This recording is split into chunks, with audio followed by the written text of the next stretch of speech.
Oke,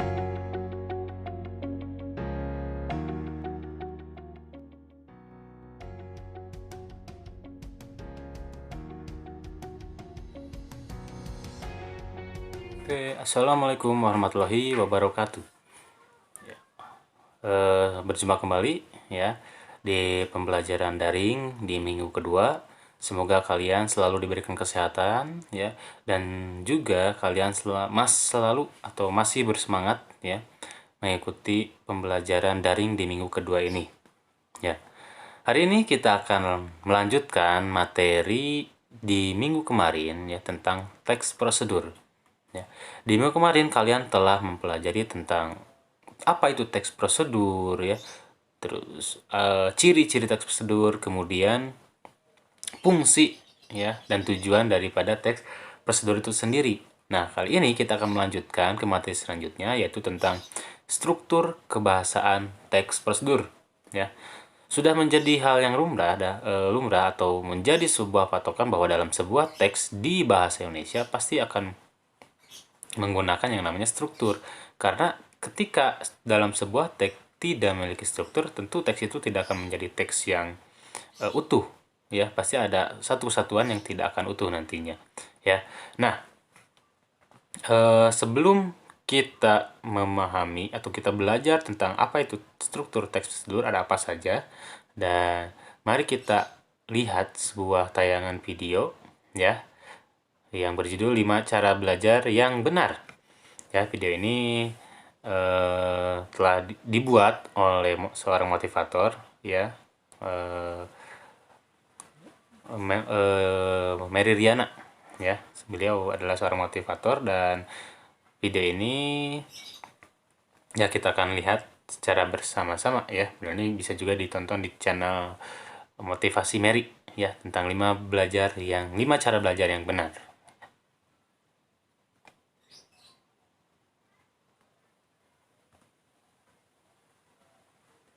Ada satu hal yang selalu dilakukan oleh semua orang, baik sejak bayi, anak kecil, remaja, dewasa, hingga tua. Hal itu adalah belajar.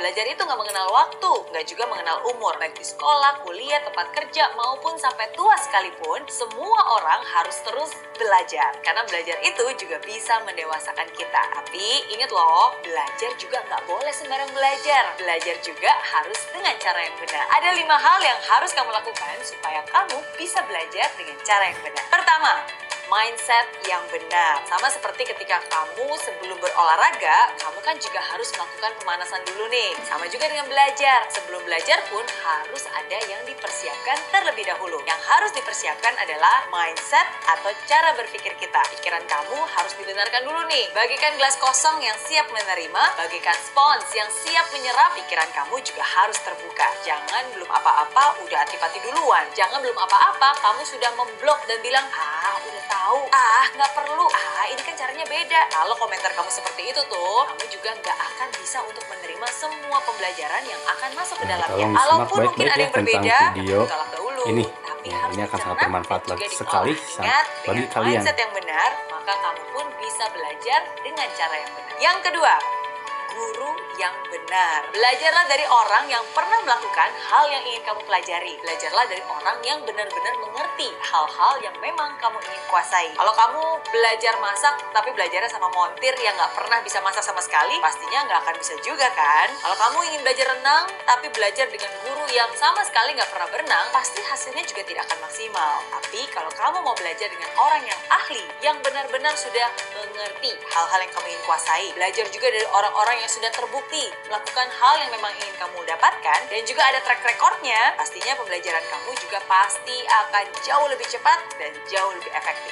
Yang ketiga, waktu yang benar. Belajar itu juga butuh yang namanya waktu. Nggak bisa nih semua dikebut dalam semalam. Walaupun emang sih ada istilah SKS alias sistem kebut semalam, atau istilah the power of kepepet.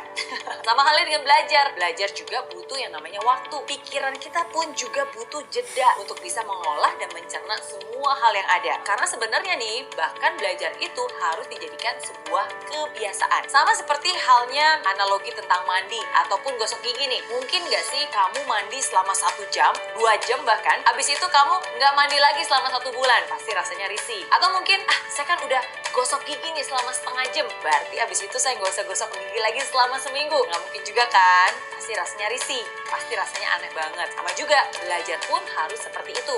Harus dijadikan habit. Jangan sampai, wah hari ini kan saya sudah belajar terus-terusan 10 jam, habis itu tinggalin aja deh, nggak belajar lagi. Jadinya kan nggak efisien. Ingat, belajar itu sekali lagi harus dijadikan sebuah kebiasaan. Sama seperti mandi, sama seperti gosok gigi. Sehingga kalau ada hari di mana kamu nggak mandi, nggak gosok gigi, rasanya, aduh ada yang kurang ya, aduh gak enak ya. Begitu juga dengan belajar. Kalau itu sudah menjadi sebuah kebiasaan, sehari aja kamu gak belajar, pasti kamu akan merasa, kok risih ya, kok ada yang kurang ya. Karena sekali lagi, semua itu sudah menjadi kebiasaan yang kamu lakukan setiap hari. Keempat, cara yang benar. Setiap orang punya cara tersendiri bagaimana dia bisa menyerap informasi secara efektif dan juga efisien. Kamu pun harus bisa mengenali kamu termasuk tipe orang yang belajarnya seperti apa. Secara garis besar nih, ada 3 tipe orang: visual, auditory, dan juga kinestetik. Orang visual itu biasanya mereka akan menangkap secara optimal, menyerap informasi yang dibaca ataupun dilihat. Orang auditory biasanya adalah orang yang lebih mudah menerima informasi melalui apapun yang dia dengar. Orang kinestetik biasanya adalah orang yang sangat senang dan juga cepat mengerti bila informasi itu diserap terlebih dahulu ataupun dicontohkan dahulu, atau dia membayangkan orang lain untuk melakukan hal yang sedang dipelajarinya. Kalau kamu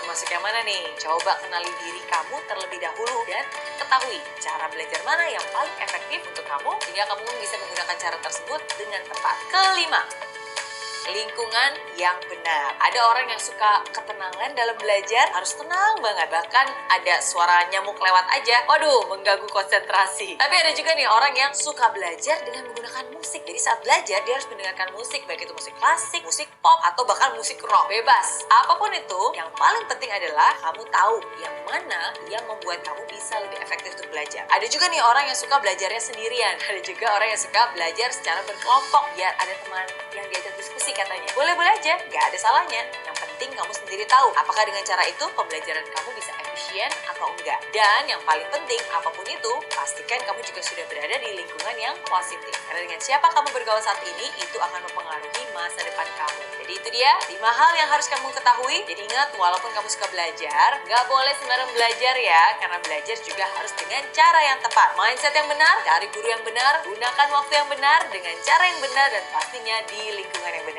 Oke?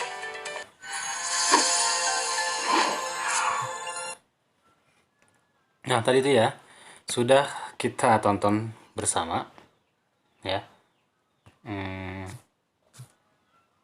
Ya, sudah kita tonton bersama tentang 5 video, ya, 5 cara belajar yang benar ya. Ya, kalian menyimaknya dengan baik-baik, banyak sekali hal ya atau cara yang bisa kita lakukan dan sangat membantu tentunya untuk kita, dan ini adalah cara yang efektif ya untuk meningkatkan rasa keinginan kita untuk belajar ya. Video ini sangat membantu sekali. Nah, kita akan membahas kali ini struktur prosedur yang terdapat dalam video ini ya. Pertama ya, struktur teks prosedur itu ada 3. Yang pertama ada tujuan, langkah-langkah atau petunjuk, kemudian ada penegasan ulang atau penutup ya. Nah, di sini di bagian tujuan akan berisi tentang hal atau topik yang akan dijelaskan pada teks prosedur ya. Seperti tadi di bagian awal video ya, video yang kalian tonton itu dijelaskan tentang bagaimana keinginan kita belajar atau minat belajar itu, tentang minat belajar ataupun pentingnya belajar itu dijelaskan di bagian awal video ya. Kemudian langkah-langkah atau petunjuk. Nah, prosedur kembali lagi, karena prosedur ini adalah teks yang menjelaskan tentang tata cara melakukan atau tentang tata cara membuat, pasti akan ada yang namanya tahapan-tahapan yang di sana akan berisi di tahapan-tahapan itu akan berisi tentang petunjuk ataupun langkah-langkah ya, yang akan dilakukan untuk mencapai tujuan kita nanti ya, tujuan dari prosedur ini. Nah, dalam video tadi tentang 5 cara belajar ya. Nah, 5 cara belajar dijelaskan dari cara pertama sampai cara terakhir. Yang cara pertama tadi ya, mindset kita tentang belajar. Kemudian cara kedua tentang waktu belajar. Kemudian cara ketiga ya, sampai cara terakhir. Nah, itu dijelaskan secara berurutan, sistematis dari awal sampai akhir. Kemudian yang terakhir ya, ada penegasan ulang ya atau penutup. Nah, di sini biasanya berisi manfaat ya ataupun berisi harapan dari penulis ya yang tentunya meyakinkan si pembaca. Jadi di sini di bagian penegasan ulang ini ada harapan ataupun manfaat ya. Tentunya harapan ini si penulis prosedur ini berharap si pembaca dapat mengikuti petunjuknya ya, petunjuk-petunjuk yang dibuatnya dengan sesuai dengan keinginannya sehingga tercapai tujuan teks prosedur tersebut ya. Jadi itu sesuai dari video tadi, berdasarkan video tadi bisa kita lihat bahwa